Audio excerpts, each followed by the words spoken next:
The Volkswagen crisis is just the tip of the iceberg of a larger problem. Europe's old locomotive has stalled and must overhaul its industry system based on a cheap Russian energy and exports to China.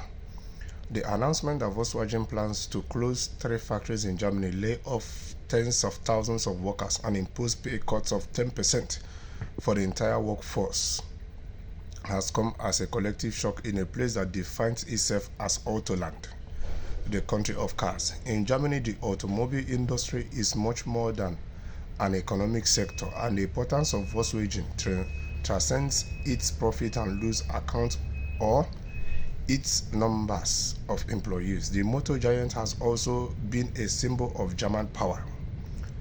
Now converted into a mirror of the country's industrial crisis, its difficulties hit where it hurts the most. With annual GDP set to contract for a second year in a row, Volkswagen's problem reflects the plight of German economy trapped in an outdated model. It has become clear that Europe's former economic engine was dependent on cheap Russian gas and exports to China. With the war in Ukraine, the bubble has busted. The old business model no longer works, stated Focus magazine recently.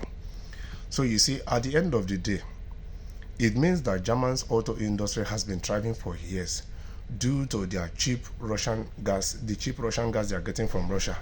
And since 2022 that they sanctioned Russia because of Ukraine war, you can see now that is exposing how important the cheap Russian gas is to German automobile industry and their cheap imports to China, exports to China.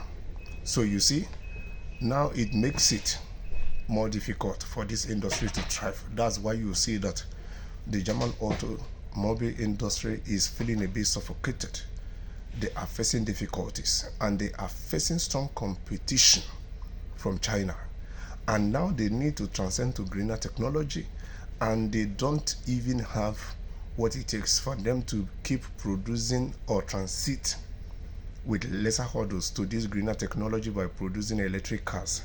And that's why you see it will be one of the reasons that they keep going to Africa, keep giving one aid or one development money, blah blah blah blah blah blah blah, in order to get those mineral resources they need to transcend to greener technology.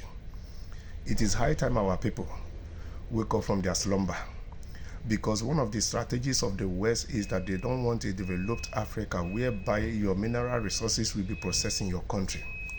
Because when you have a proper plants in Africa to process your mineral resources and be able to export them into finished goods, is equally going to create jobs. And when you start doing that, it will cut a whole lot of jobs in the West here. So it's equally a strategy for them. So the more they keep taking your mineral resources as raw materials, processing them into finished goods, they are creating jobs for their own people. So when Africa has that capacity to be able to process its natural resources into finished goods, it will cut those jobs in the West here. That's one. And it will start regenerating a whole lot of revenue for Africa that they will be losing here. Because truth be told, when it comes to mineral resources, actually there's nothing that is a waste, because one thing that is a waste can be used for another thing, which can equally generate another product and generate another money.